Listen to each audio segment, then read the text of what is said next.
When Samoans first began coming to the United States in the early 1900s, they were looking for a place to belong. They found home with family, and as those family circles grew, they found it again with their churches.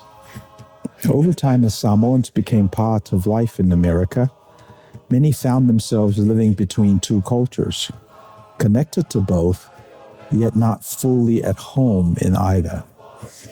This place, Manuia, offers a place to land, a place to breathe, and a place to belong. Second Samoa is your home away from home. Yeah, Manuia lo tofa isa fuina. Mo fu ni dai au le fa bopong datu. Proclama neva yaso of Talofa. Mano fu soi fu Manuia. Hey, Sungale. Fa fenga for ma I mispoken. hey. Ja. Precies van me. Surely. Laten we weer dat office. Ja. Dat er voor je die naam van mij. Ja, zo maar wij. Ja, laat we pillen naar zijn vallen. Laat we meer naar luengai. Ile vallen. Wape o lesi la le tafa o I tu ainga ngā luenga o lo whea ngai ma le datu economy. O ngā luenga fo elele whailungo o la au ma computers, ma le telefoni. E le fia mana o mia le iai se no fo anga tu mau. O no fo mau fau I nā fo I tu ngā luenga. Ele pe o ngā ruenga whatoanga masani e tato, ma manufacturing e masani e tato, o le whau se mea, o toso le ofe. Iwe. Ana e tere e suinga o e ni yasu. Yeah. Wa e pe o ia ele no tere soi fua mau il taimi o le wha mai. COVID. E pe o le sile mea na teu o ia le wha mai lana sau ave ese pe le ai tato. O le o mai o le sona le ama le. Ma tūranga pe ua o mwhainga whai mei. Yeah. E pe o nei sau no ai. Sa le ma whai tua atu o le COVID tio na whai. Yo no foi mau fau I tato foi lea malae o tato fa fauina. Ona ua ato ale 5 tausanga o whapeina tato service o broadcast I lua le Facebook. I se si tu o tatala I le tua I le avanoa e tala I le tato ngā ruenga whamisionale I le lalolangi ao. Mo I lato ro tato nuti whaatasi le ngana lea mo le tato tofi. So it's quite a blessing. E la mai tau mai o fui le lo whamaleanga leo le tua. Whao ngā ia lo tato to ngao I nei e whalau te lei nai lo na whina ngalo. A pawa le ia tato ngā wai. E pero si nā mea wana se I tā mau pēr ma whinga tā pēr o nga ngau ia le whina ngalo le kalesia. E tu sai fo I ma ngalu fo I o whati mai e se manu whapene au la tato te. Iwe. Asa lava le mal soato lo I le. Al me situ whaftai o naua. E. So longa Manuia nga se ngaseo. Iwe. O le whatua. E pe o le uma walka ko office nei. Iwe. Mo le tato ofisa whaftai fusi kalesi me tu tisisi o le tato paanga. Nau tātaina I le tā docket I le nei neva yaso. E pei o le matau momua le na o le swafa matai o le palemia lea New Zealand. Ia. E pina malmaloa ai le tunu upea. Ola e maloa. Io e le se il saunonga mis. Io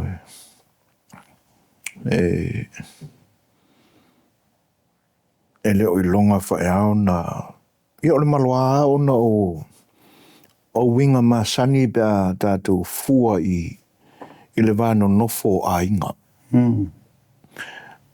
ai mai se la ni taimi e whaatino ai ia le whaamoe lea o le tō fia o ni se tau a vea mea sina ia pēla o sofa matai. Ia e no toi pō mala e lau songa Miss Powena ia tūlanga ma fuafuanga a inga ia o le atunu. O na whato a tau role i se whaamoe le lei. Ina ia awalane i tupulane mele o le maramaroa. Vevesi, pisa, ia ua telewhai malomaloa e whaatontono mai le whaamsinonga. E pe o ina ua sulu i aitangata e ave ili lanto maromaloa e whaafile mō mai ai. Pe la o ta a whea la i le whaamoe le pe ona ia i le malanga tua a le pale mia o New Zealand. Le lanta pena i le a whio anga o a pia i le mea lea. Ia, e moni le ia. E o mea i le tae ole nei o la ai malomaloa. E le o i longa o na ta oto mai i lango tonu se tūlanga e a tangia mai ai o se tūle lei o le a toa i le malomaloa. Ia wau le peo fesili tu mau le na ina o e ana le suafa pea. O e pule le suafa. Ia. Ia whawhewhea fu i ona o ainga Samoa te tele. O na wamatan te tele fu i wale to whengu fie. O tele fu i nei whafo tangata. Ia so Ta wor fesili na Miss Powena. O a ie pule le suafa. A ua o ngā foi le tūla e mai o le mele o malumalo ai. Ia ua manino ai la le tali o le fesili la. E pei o le ua pisa mai tangata e ona ina ia, ia mesina ia. O nei loa tulole a ele. O tangata la nei e pule le. O lo lato tofi lea, o lo lako mesinga le. Ia wai e pei ava aia i tumu o le whio angoa pia. Ia, o le ia e whatulou fo ima ma whalalo lalo atu ia i lato e ou mea. O nei o le apa ia i se ta ua whasoa. Ona o le manatua ina ia i se au ngā o la tātou fo i pisa o. A tono e maua i se fisoasoani ia i lātou e o lātou whinangalo e maua i tok maali e ma le while mu.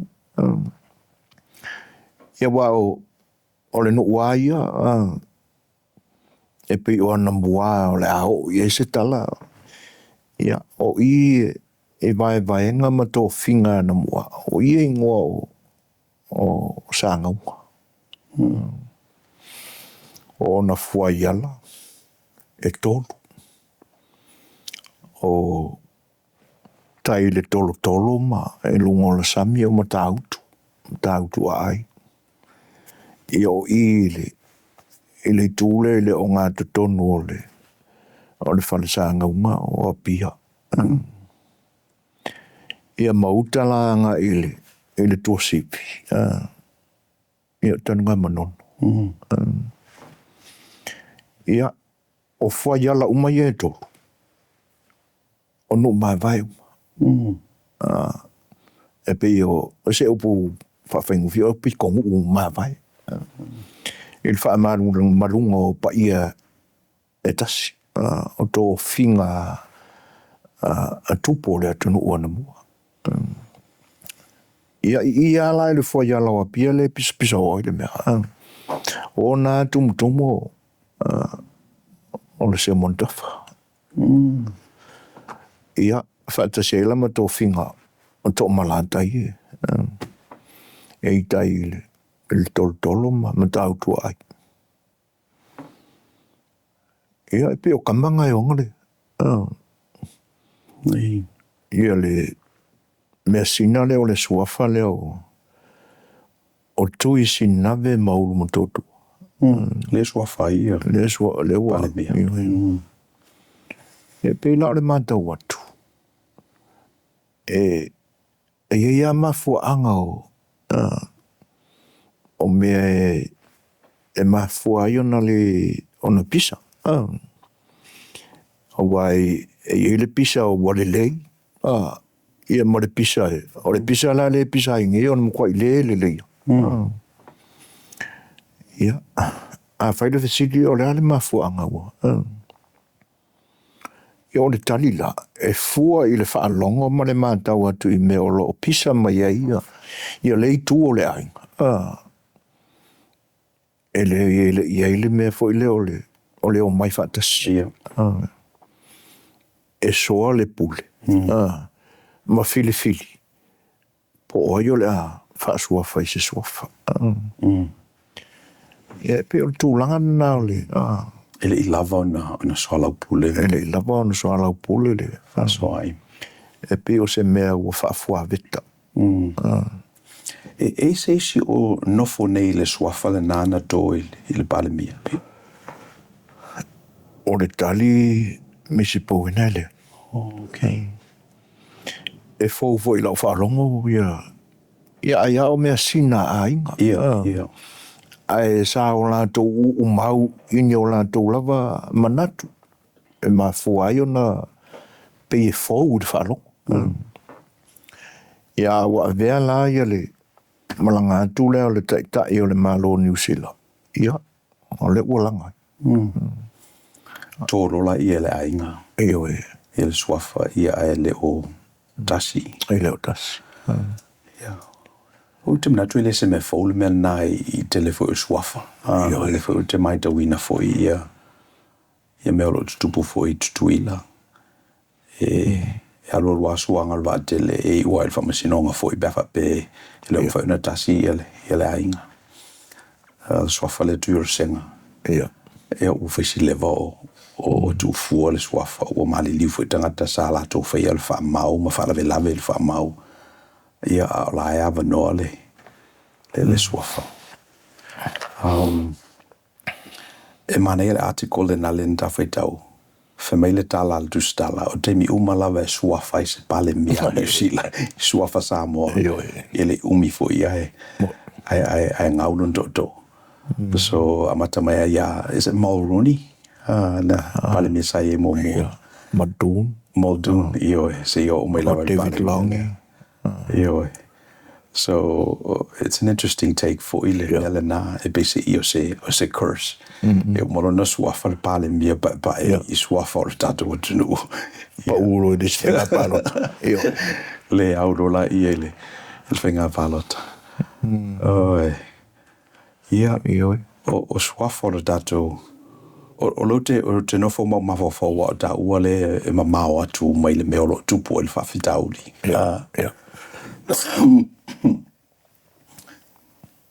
Le tau mamao atu le ta babai le mea. Ai e le manatu e whaiasi lata o le upu moni i le mele i le afi. O la ulea mai tau i mea e moni ma mea e le moni. O le mea au pitu i sili o na moni e lata atu i le mea lai le alo iafi.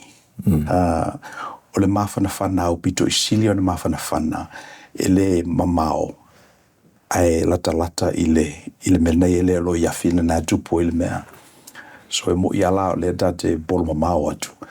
Ia ai pe e ale winga le nā tauna whaatufunga ina o mai ia la tatu atu nuu. Ma le whamoe mawalunga nā le malaile nei ia oa nei le moni oa nei le e pe tala le no whamatala ina le sa. It's the allegory of the cave. Na whai tangata leo Plato. O le allegory o le vana i loa umai tangata o lo study ina ia le upumoni, filosofia, theology. O mea tātou te wa ai i lunga o le ana e leni me moni. pa ia te ia tangata e tau sisi lava le upumoni o le upumoni. A matala lo lava le pangota le sa no ma pawana le mena te lo. Ona va ailo le au tawhai le mana i o le lolangi. Ia, ona nala fato ailoa e ia le memori fato ailoa e le o images la o le ata le tangate e sisiva i lumo le afi. So, a fatu fungaina tato I mea lava na, po le alava se tala e tau mai le tato dashboard. E mwhai tato na whapasenga whapena. E o fo I lava le fatu tuanga lea e o te wa ai o tausi fatu pua e tangata fatu tua. E lo manatu o le mealofa na sa ilo tato o lii. O I nei. Na le whaseseina ia e tula fono o sapati. Malato mea na whai I ona fo I taimi. A sa manino ala na wa aile I le lofa malenga leo le tua. Ia nei wana na umailo na ola. Ona o le mawhai el society. Ona tau fiofi le nei tu e ngā manatu. Ua a atui I le tua. E peo na masani e tangata I nawe taimi I forseo sa tukai o tangata na muli a mose. I malwhanau a pela amo. Mailo manatu a fast forward. Me fui o tatu ia, o me whanaro o tupul taua le Iran. Yeah. O lo o fili mai e le news media I tala tatu te wa ai iai. I lungo le. A te taua o na whaise ngā ruenga whaile le whasa o loto o le tangata. Taua na nau tangata ia nei loa le upumoni. Ma break away mai mena e tau fiofi ai le loa le tangata o le memoni. Ia o na sa o loto I lola I e tatu. Ia. Ioi. E te lea ia tūlanga o whanga tuanga o manatu. Ia. Ioi. O taulo mawawau misi. Langa ia talo te whaitawa I o te le wha wasenga ina po se fiction po se non-fiction. Au whaitaula se tala voilea se tala fatu. O kam whaile o ko mai po ani mea o ngā I te tono mawawau le wuti. Tangatana fatu o le tala. Tala lana o whaitawa e peisa ngā I le mea moni na tupu. O le tangata o le investor in Michigan. Thank you for spending time with us. If you found this content helpful, please like the video, share it with others, and subscribe to the channel so we can continue bringing these insights directly to you. Yo Manuia.